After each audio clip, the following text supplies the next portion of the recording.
চুলে সঠিক যত্নে ও চুল পরিষ্কার রাখতে নিয়ম মেনে শ্যাম্পু করা উচিত। আসসালামু আলাইকুম এভরিওয়ান, সবাই কেমন আছেন? আশা করি সবাই আল্লাহর রহমতে ভালো আছেন। চলে আসলাম আবারও নতুন একটা ভিডিওর সাথে। ভিডিওটা হচ্ছে সঠিক নিয়মে শ্যাম্পু করার উপায়, তাই ভিডিওটা খুবই গুরুত্বপূর্ণ হতে চলেছে। এই জন্য ভিডিওটা না কেটে সম্পূর্ণ ভিডিওটা দেখতে থাকুন।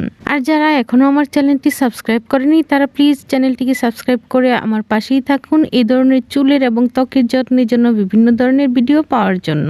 চুল ছোট হোক কিংবা বড় হোক, নিয়মিত কিন্তু চুল পরিষ্কার করার জন্য শ্যাম্পু করতেই হবে। চুল ভিজিয়ে চুলে ঢলে ঢলে ফেনা তৈরি করলে কিন্তু চুল পরিষ্কার হবে না। চুল পরিষ্কার করা এবং চুলের স্বাস্থ্য ভালো রাখার জন্য চাই সঠিকভাবে শ্যাম্পু করা। তাহলে এখন আপনার মনে প্রশ্ন জাগতেই পারে যে আপনি কিভাবে শ্যাম্পু করবেন।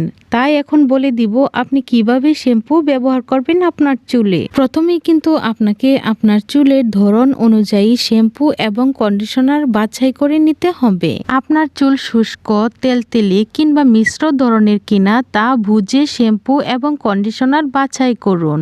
শ্যাম্পু করার আগে চুলের জট চিরুনি দিয়ে আঁচড়ে ভালোভাবে ছাড়িয়ে নিন। পরিষ্কার পানি দিয়ে চুল ভালোভাবে ভিজিয়ে নিতে হবে।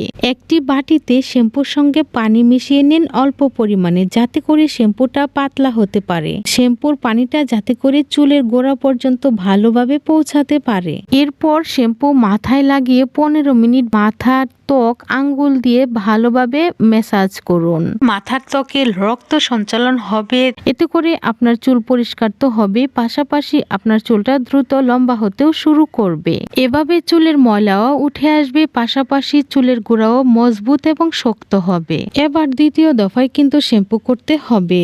এবার আর শ্যাম্পু দিয়ে মাথার চুল ম্যাসাজ করতে হবে না, কারণ চুলের গোড়ায় সেবাম নামে এক ধরনের তেল থাকে। এই তেল থাকলে কিন্তু হবে না, তাই শ্যাম্পু করতে হবে 2 বার। পানি দিয়ে ফেনা ধুয়ে ফেলার পর এবার কন্ডিশনার করার পালা। কন্ডিশনার চুলের আগায় কিন্তু লাগাতে হবে। এরপর তোয়ালে দিয়ে চুল ভালো করে মুছে ফেলতে হবে। তারপর যে হেয়ার ড্রায়ারে ঠান্ডা বাতাস বের হয় বা ফ্যানের বাতাসে চুল শুকিয়ে নিন। শ্যাম্পু করার আগে যা করা যাবে না তা হলো, শ্যাম্পু করার আগে অনেকেই চুলে তেল দেন।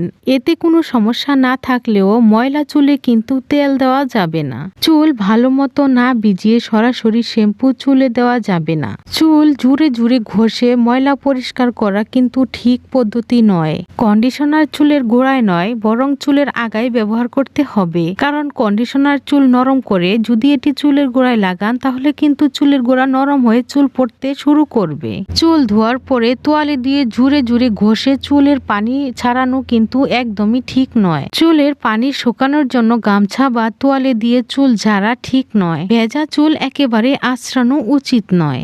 আশা করছি ভিডিওটা আপনার কাছে খুবই ভালো লেগেছে। ভালো লাগলে ভিডিওটার মাঝে একটা লাইক দিয়ে চ্যানেলটা সাবস্ক্রাইব করে রাখুন। ভালো থাকুন, সুস্থ থাকুন।